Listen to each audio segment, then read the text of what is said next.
Well, good afternoon or good morning, ladies and gents, boys and girls. Flinny here from Biggin and Scotch Real Estate, and here today with Team Magic again. Now, it is the third time in a row, yeah? Yep. And the boys were saying before I started the video, they were saying, Flinny, are you going to give us a bit of a heads up in regards to what we're going to talk about? And you didn't. And I said, yeah, I didn't. But that's good, because Magic goes, oh, it's authentic then, and it is authentic. But what I want to talk about today is a little bit different. So we'll talk about results and so forth. But you were number one, your team, number one in Biggin and Scott Knox for the month of August. Mm-hmm. Yep. Yep. But we just got word today, actually, like about 2 hours ago, also number one in all of Victoria for the month of August. Yeah. Well done, Thank you, mate. gents. Thank you. So for those who are watching inside our business, obviously we've got, we focus on primarily the city of Knox. We can sell anywhere, but across all of Victoria. I actually spoke to Paul Stoner, who's the CEO, outside in the car park to find out just how many salespeople there are in the entire network, and there's approximately 200. Really? Wow. So to be number one inside our business is fantastic, and that's, everyone's fairly competitive, each month in regards to that. Incidentally, you guys have been it for the last 3 months, but to be number one of 200 in a market that's arguably not as strong as what it was, certainly not going back in the last sort of 6 or 12 months. You listed 8 properties, sold 7. That's a property sold every approximately 4 days for the month of August. Yeah. So what are you guys doing? So obviously, whatever you're doing is working in the current climate, and you're kicking some serious ass. So what's going on? I guess the first thing you can't shy away from is hard work. Yep. So yeah, we have fun, but yet we also work hard. I'm very, very big on maintaining a listing focus. Yep. So listings are king in real estate. So the more listings that you have, the better. So really having a primary focus on listing and managing time efficiently, really. Yep. So making sure that things get done as quickly as possible. Yep. But with as little errors as possible as well. Sure. Something I learned very quickly coming over and working with Magic is... Are you learning a lot? Oh, yeah. Yeah. Yeah, a hell of a lot. Time management is something that's really kind of hit home. Yep. Really, just managing, you're going out to this appointment, Yep. but you've got other things to take out and they're kind of on the way. Take them with you so you can just do a round trip and go. Yeah, sure. Saves heaps of time. So with regards to, so there's a lot of properties. The average sale market has extended significantly. Your average sale market is still within 30 days on market. So what do you put that down to? Are you qualifying your buyers? Are you having, good lines of communication with your vendors? Yeah. All of those things. Like what obviously your campaigns are running very, very smoothly, and more smoothly than what Victoria, the average Victorian agent is at the moment. So what are some of the things that you're doing to get your client's property sold in a market that is somewhat quieter than what it was? So I think it's crucially important to make sure that it's priced correctly right from the start. Yep. So a lot of agents go in with the last, say, 3 to 6 months of comparable sales. Yep. I'm very, very big on market knowledge. So Yep. I don't talk about sales in the last 3 to 6 months. I talk about sales in the last 3 to 6 days. So it's the most relevant comparable sales, so that the homeowners have the most up-to-date information and have their price appropriately measured in their head. That's awesome. So that they know exactly what to expect moving forward. So, because 3 months ago, it could potentially be 5 to 10% difference in price. Yeah. That's number one. Yep. And preparation is free, so do as much of it as you can. Is my thoughts. So, and that's what I mean by that is researching the comparable sales. Yep. So, market knowledge is crucial. And then it comes down to qualifying buyers. Yep. That's a big part of Huey's job. Yep. Making sure that the buyers know everything that they need to know, that we're servicing them. Yep. So we're staying in touch with them, on sometimes a daily basis. Yep. To try and match specific buyers to specific properties.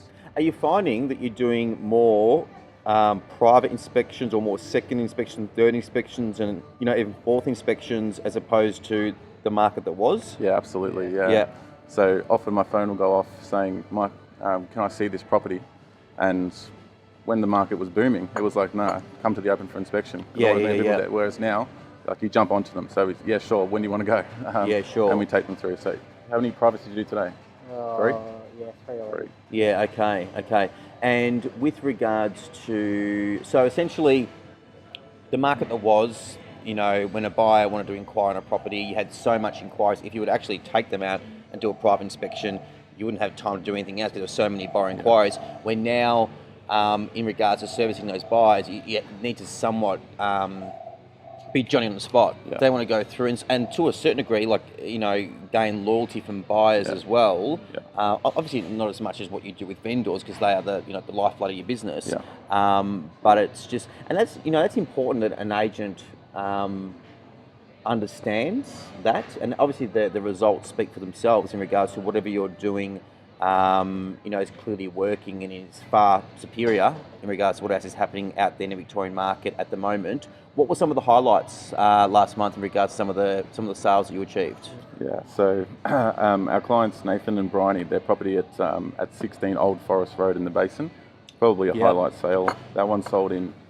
It was on the market for 13 days? Yep. 12 days, 13 days. We had 37 groups through the first open for inspection. It's massive.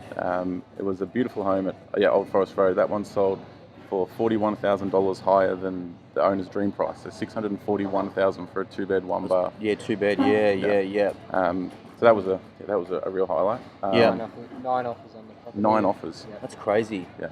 So in the 13 days that we had it on the market. Yeah. Yeah, and I know that you've also had some good results in the Bowling Green estate. Yeah. Yep. Yeah. So mentioned in the last video actually, there was 2. There was Ethel Street, 3 Ethel, and 14 Marie Street. So 3 Ethel sold for $610,500, and then 14 Marie Street went berserk as well. That had 5 offers. Yeah. That one sold for. So to put it into perspective, the one 2 doors down, exactly the same size land, was original 3-bed home, which is exactly what 14 Marie was. Yep. It sold in, the one 2 doors down sold in 2017 for $625,000. Yep. And we just sold this one for $750,000. Far out. There you go. Yeah. And I guess, and once again, in a market that is a lot of calling it a more depressed market. So once again, do you think that came down to just make sure that the campaign was ran effectively, servicing the buyers, and essentially, I'm assuming create as much competition as you possibly can? That's exactly right, yeah. Yeah. Fear of loss is what obviously drives the price up. So Yep. get that competition created, that results in that fear of loss, which will drive the price. But yeah, having it priced appropriately to attract the right sort of buyers is crucial. Yeah. And we just had our Biggin and Scott Award here. So as it currently stands, I was looking at the ranking, given the fact that we're now August, you guys number 1 in the network as it currently stands, which is bloody exciting. It is, yeah. And is that in the absence of these videos and like when you guys talk, is it the goal to be number 1 inside the Biggin and Scott group? Well, I think our goal is to first hit the $1 million mark at GCI. Yep. But reach for the stars, because if you fall short, you're still in the clouds. So that's a saying. So number 1 would be nice. Yeah. But the primary focus is reaching the gross commission target. Yep. And if that results in number 1, then fantastic. So be it. Yeah, sure. Well, you guys are doing a great job. So Swifty is a Tigers supporter, and I'm a Hawks supporter. And I'm a Melbourne supporter. And Richmond's going to win anyway. And the Hawks play the Tigers. No, the D's. No, hang on. Okay. No, the Hawks played the Tigers, And the first half was was close. Yeah. First half. And they ran away with it. Anyway, and the D's played the Hawks on Friday night. And I said to Magic, we should bet a slab on it. No. And he refused. I'm not doing it. He refused. I get too emotionally involved.